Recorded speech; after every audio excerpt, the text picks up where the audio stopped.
Hare Krishna. So the verse of this week is chapter 4, text 35. Yajñat vanapunarmoham evam yasyasi pandava yena bhutanya sheshani draksasyatvam yato maye. Having obtained real knowledge from a self-realized soul, you will never fall again into such illusion. For by this knowledge you will see that all living beings are but part of the Supreme, or in other words, that they are mine. Two things happening here. Krishna is talking about transcendental knowledge that, as we have found out from the previous verse, was bestowed upon us by the self-realized souls who have seen the truth. This transcendental knowledge, Srila Prabhupada defines what it is, this real knowledge. This real knowledge is knowing that Krishna and the living entities, ourselves, are one and the same, qualitatively. Is to know that we are not separate from Krishna, is to know that the world, material world, is not separate from Krishna. That is real knowledge. And as we see right here in the verse, right? All living beings were part of the Supreme, or in other words, that they are mine.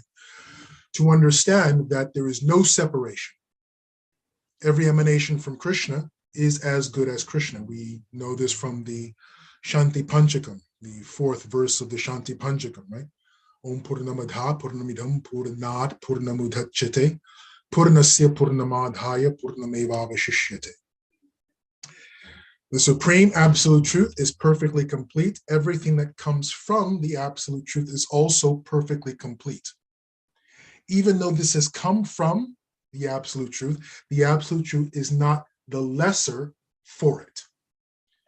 Prabhupada describes in the purport to this verse, 1 plus 1 equals 1. 1 minus 1 still equals 1.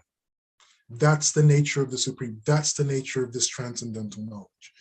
So Srila Prabhupada has defined what Krishna is getting at when he's talking about transcendental knowledge. The second thing is Krishna is talking about moha, such illusion. What is this illusion that Krishna is talking about?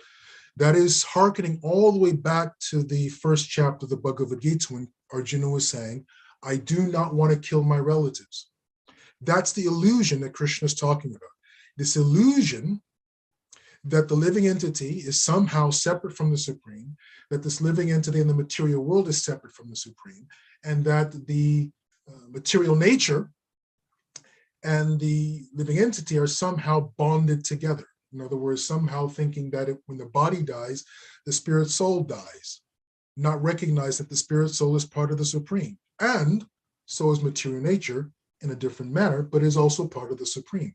This illusion, this misunderstanding of the relationships between matter, spirit, and the Param spirit, the Supreme Spirit, misunderstanding these relationships, that is illusion.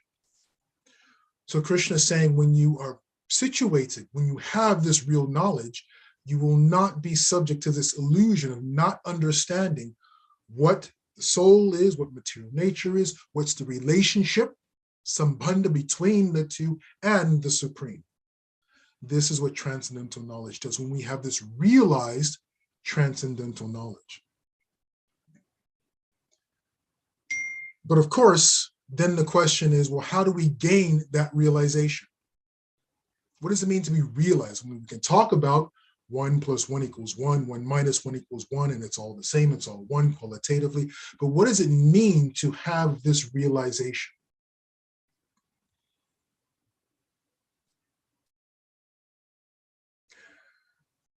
Quick story. Yes, I know, me and my stories, right? When my elder peers in Gurukula qualified to go to Vrindavan Gurukula, all the older boys when they reached this, older boys meaning boys at the age of 11 and 12, they would go from the Gurukulas in the United States and they would qualify, they would be old enough to go to the Gurukula in Vrindavan. And they would come back from Vrindavan for vacation in the summer, and they would tell us all these stories. We would sit for hours listening to stories from the boys who came back from Vrindavan Gurukul.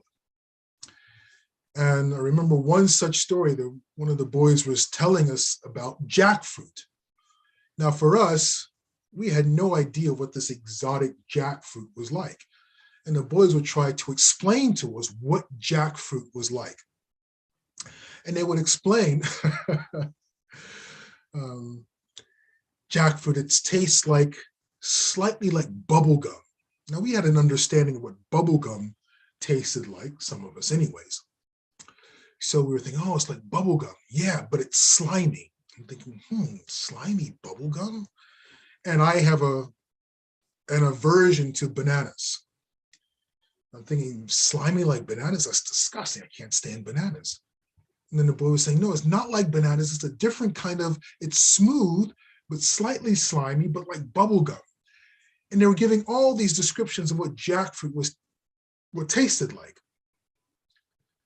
Of course, by the description alone, I realized that jackfruit is not for me. I don't care what it tastes like. It's slimy and it's got little stringy bits in it. It sounded absolutely disgusting. But the boys would continually try to convince me how jackfruit was a wonderful fruit. Now, I thought, of course, that I understood what jackfruit was all about. So when I was telling people about jackfruit, my other friends, my family members, when they found out, when I became old enough meaning, 10, I think, 11 years old enough, when I qualified to go to Vrindavan Gurukul, then I was sharing with my family members that I'm going to go to India, and I was really excited about it, and tried to explain to them what jackfruit was and how I had no interest in, experiencing jackfruit, but I was curious about it. I arrived in India, got my chance to experience jackfruit, and of course, fell in love with it.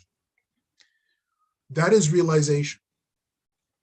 No matter how much information we may get from the sadhus, from the Shastra, about the Supreme Personality of Godhead, because we are filled with prejudices, we are filled with likes and dislikes, we are filled with traumas, we are filled with all kinds of emotional and karmic baggage, that no matter what the sadhus, no matter what the Shastra tries to, and the gurus try to give us, we cannot understand the absolute truth until we are purified and can experience the absolute truth. Then comes realization. When there's that realization, there's no going back. I can never, no longer, ever not know what jackfruit tastes like. Once having tasted jackfruit, ignorance is no longer a possibility in terms of jackfruit. When we have this transcendental knowledge, there is no going back to the illusion of not knowing what the Supreme is. So even though we may read the Bhagavad Gita, we may hear various lectures about, the Supreme is one, but different, Achintya Bheda Bheda Tattva, and this and that, and so on. Until there is realization, it's just theory. And the only way to achieve that realization is, of course, as Krishna is saying here, and in the next several verses, Krishna is going to describe what it takes to obtain this real transcendental knowledge. Krishna is simply saying in this verse, once one has attained realized knowledge from a self-realized soul. This is once having tasted jackfruit. Krishna has not talked about what it takes to taste jackfruit. Getting on the plane, flying over the ocean, going to Vrindavan and tasting jackfruit. There's a qualification that is required, which we talked about, well, Krishna talked about in the previous verse, chapter 4, text 34, Tadvidi Pranipatina. I was just listening to a lecture earlier today by one of our Gurukul students. And the title of his lecture was, what was it? It was the three, oh my God, I wish I had it. I just actually graded the lecture. I forget the title. I think it was the 3 types or the 3 qualifications necessary to get the mercy of the Guru, something like that. And it was a lecture on Tadvidi Pranipatina. And the 3 qualifications were, of course, pranipatena, pariprashnena, and sevaya, right? To be humble, to be submissive, to give serious inquiring questions, and to serve. These are the qualifications to taste jackfruit. These are the qualifications by which we get the realization of the absolute truth. Without the qualification,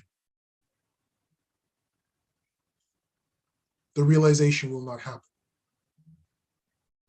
Qualification is absolutely necessary. We'll see Krishna talks more about qualification in the upcoming verses.